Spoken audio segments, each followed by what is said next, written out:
Hello, hello, ladies and gentlemen. This is your girl Mitzi, and this is Mitzi. Let's think about it. Today, we are thinking about being an old soul in this lifetime.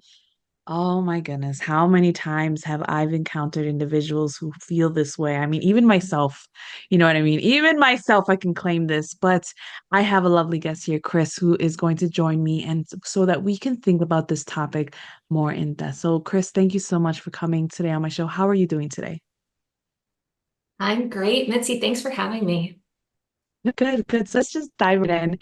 What does an old soul this lifetime mean to you?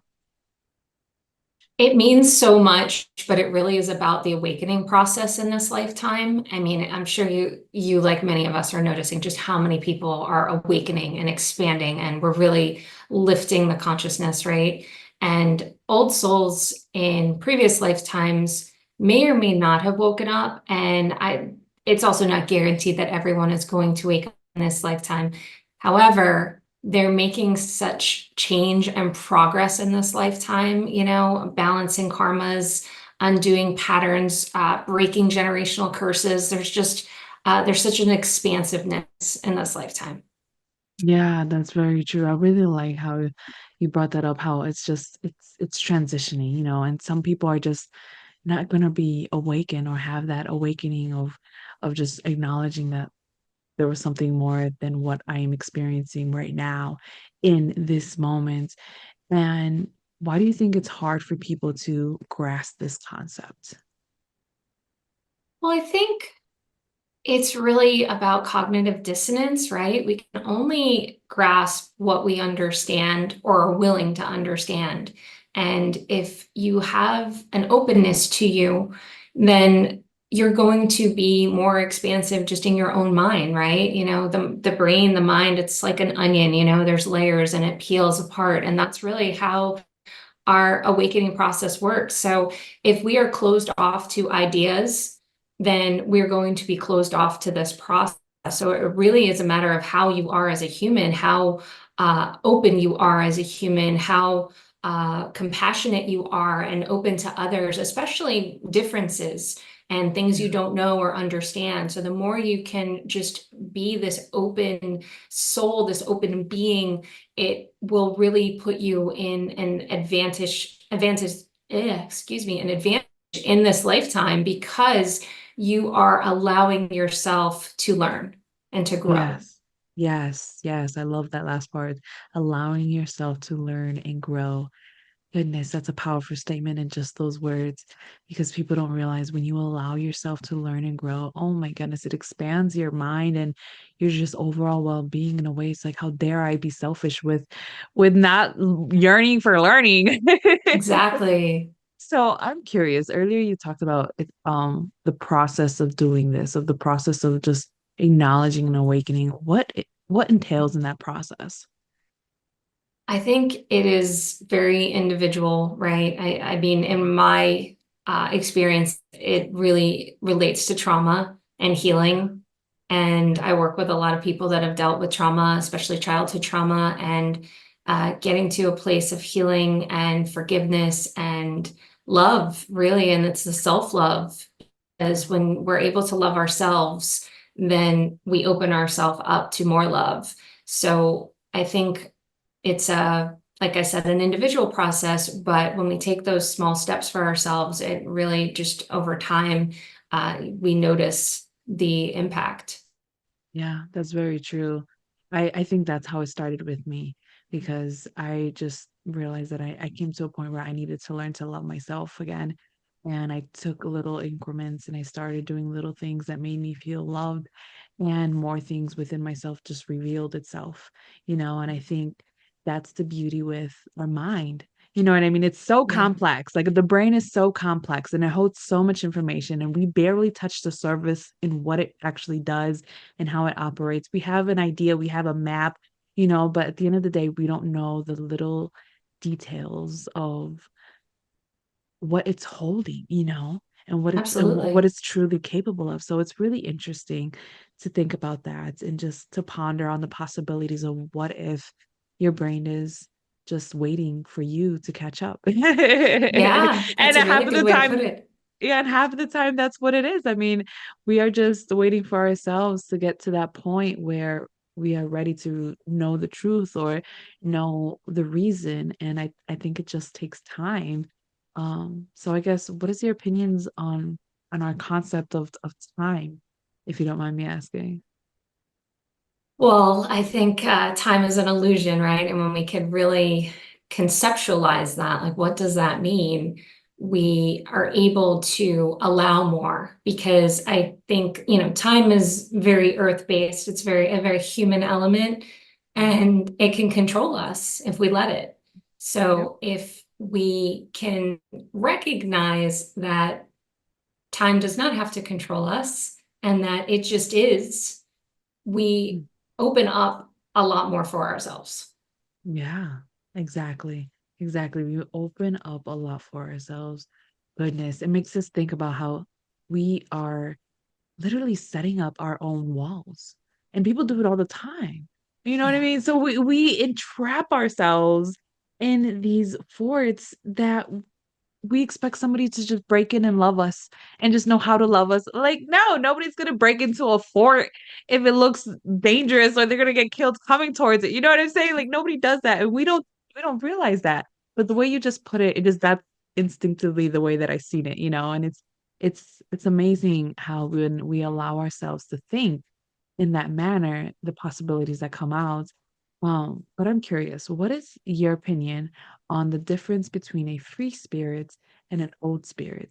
Or is there a difference at all in your opinion? Well, I certainly separate spirit versus soul. And not everyone does this. So just, feel the need to say this is certainly where I come from in my own learnings and teachings. And I always respect where others are. But, the soul is about our our nature, who we are in this lifetime, and then what we then go, where we go beyond that, the soul that comes and goes and learns and evolves. Whereas our spirit, I feel, is more about our will, our drive, the spirit in us that allows us to get up out of bed every day to accomplish goals.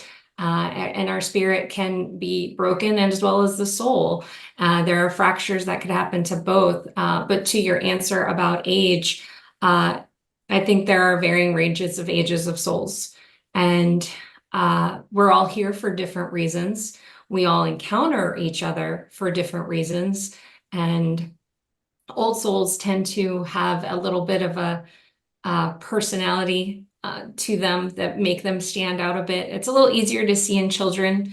They just hold so much wisdom and seem to just be beyond this time, or even just from a different time where they're a little more slow in nature.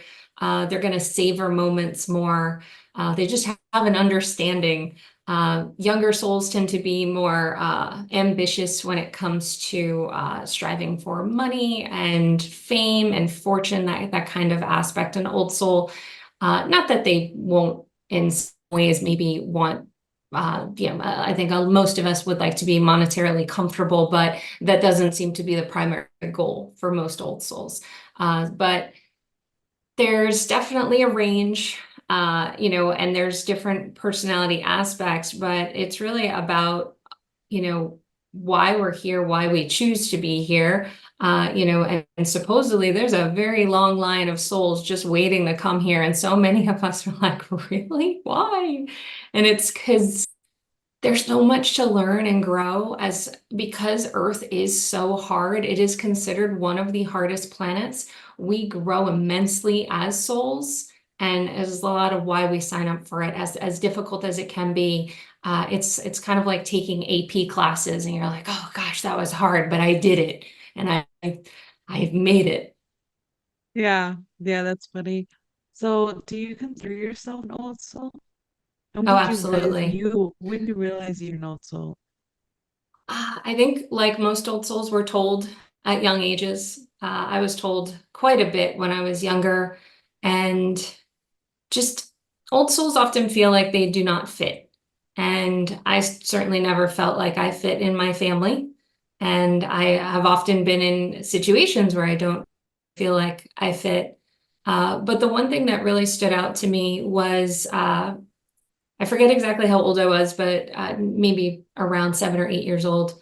My parents had gone on vacation, and my mom had an interaction with, and she wanted to have everyone, all, yeah, the whole family's numbers read. But when this numerologist got to me, he couldn't stop talking about my numbers. And he's like, this is an incredibly old soul.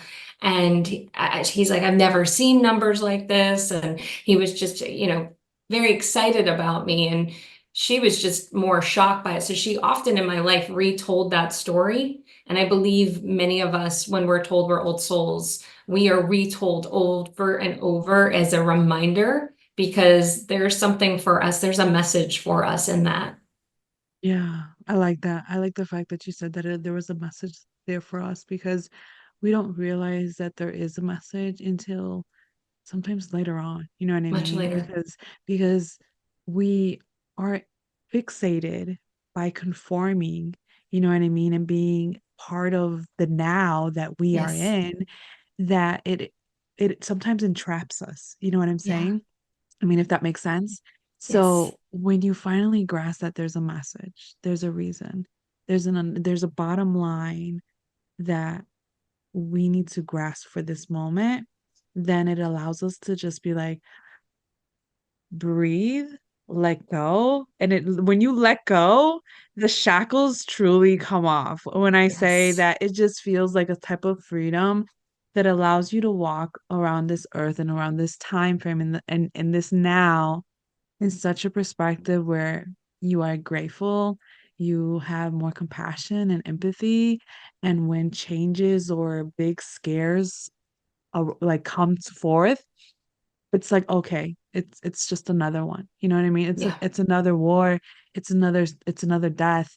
It's another one, unfortunately, and some may see this as a numbing factor, like we've just numbed out the world. But in my opinion, I don't think it's a numbing factor. I think it's just an acceptance, in my opinion. I mean, for you, in your thoughts, what is it like for you? I think I love how you said how we get fixated because I believe it is so human to become fixated. And that's when our emotions control us. And we are allowed to have emotions and should have emotions and feel them. But when we get to the place where they're controlling us, that's where we lose a sense of ourselves. But Yeah. when we can really take pause, as you said, and recognize what is this trying to teach me now?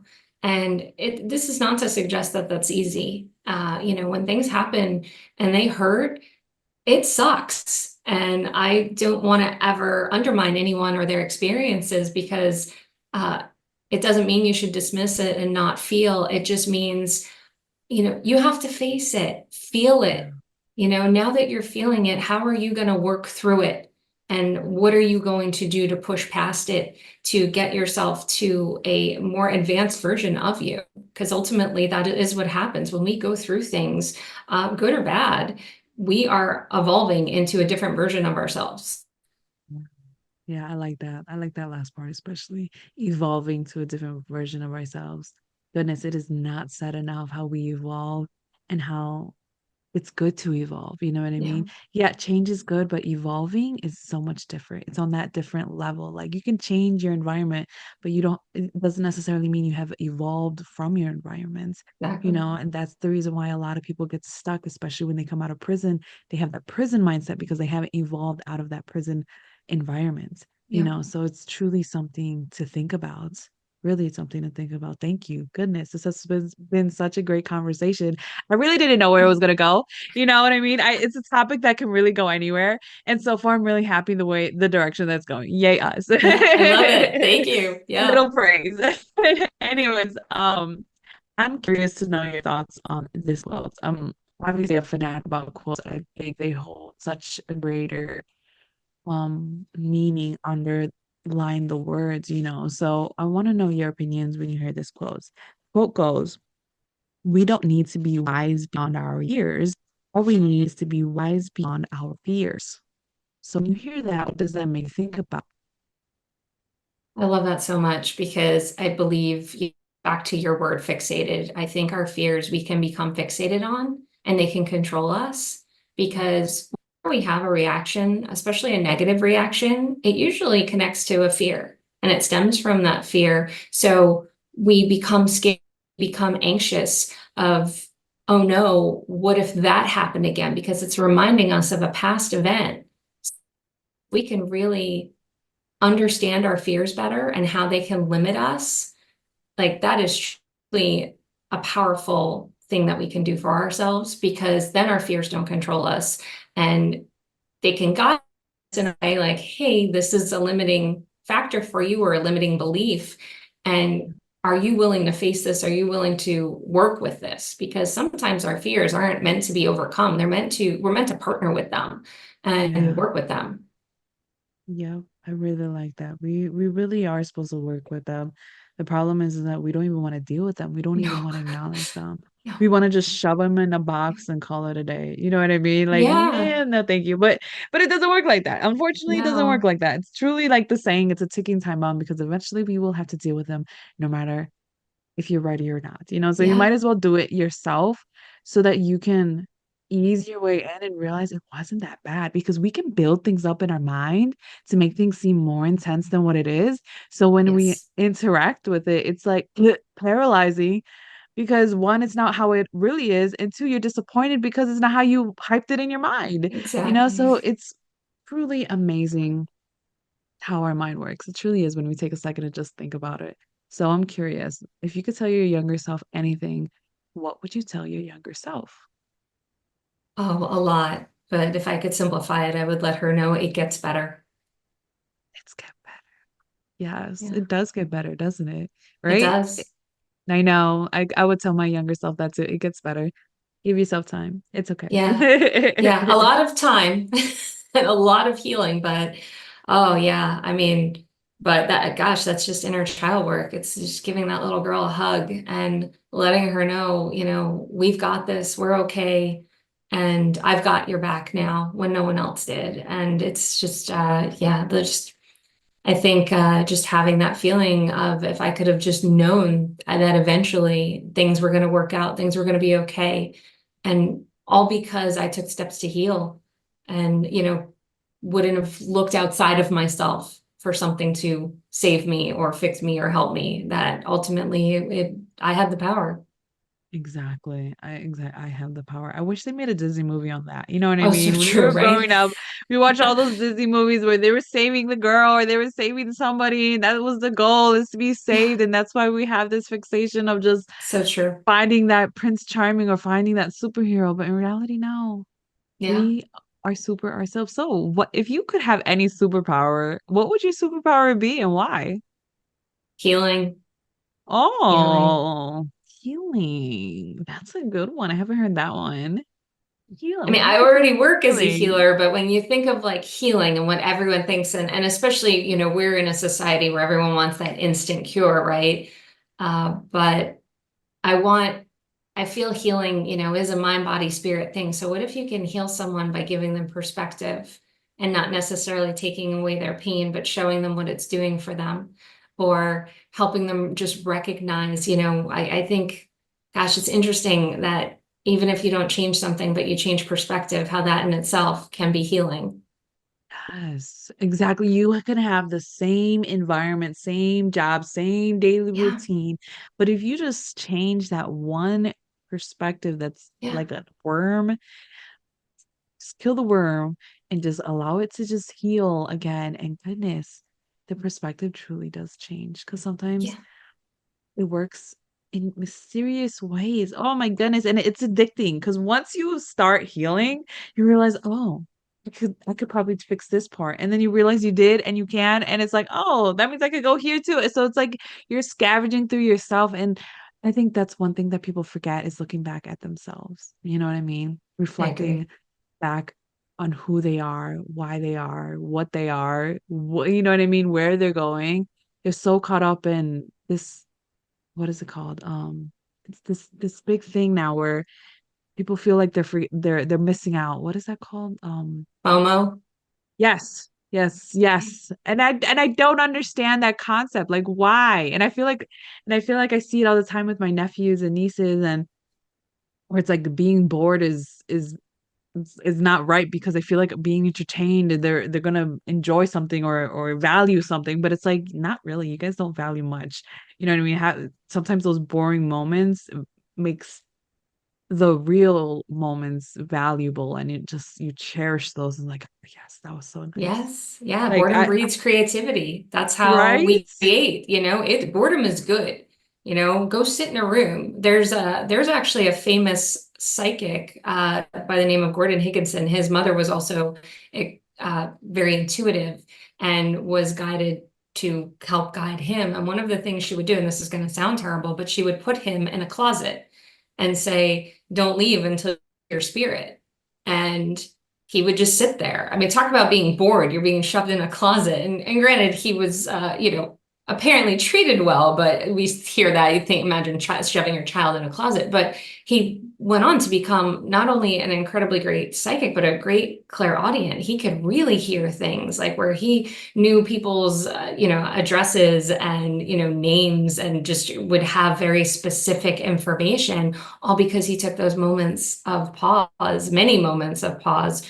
And that's just one example. What about great artists, right? Who are just left with a canvas, but they're given time and they sit there bored and they create something amazing. Yeah, exactly. Exactly. It is truly amazing what people can do if they once they just allow it and just have that initiative to go for it.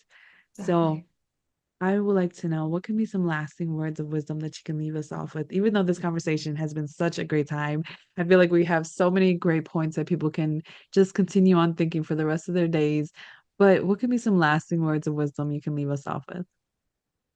I would just like to remind people that healing is a marathon, not a sprint. And it takes a lifetime to work through things, but that doesn't mean you haven't made progress. So have patience with yourself in your process. Just know that you are exactly where you're meant to be and you're not failing. The soul is not about passing or failing, it's about learning, and you are learning through everything. Yeah. There you go. You guys heard it first from Chris. Oh my goodness, Chris, thank you so much again for this conversation. And if anybody wants to know more about Chris, I have her lovely photo on my website. You can find all of the goodness that she has to offer the world. And you can just click right there and it goes access to everything that she has. So with that being said, always, always, always keep thinking, y'all. Bye.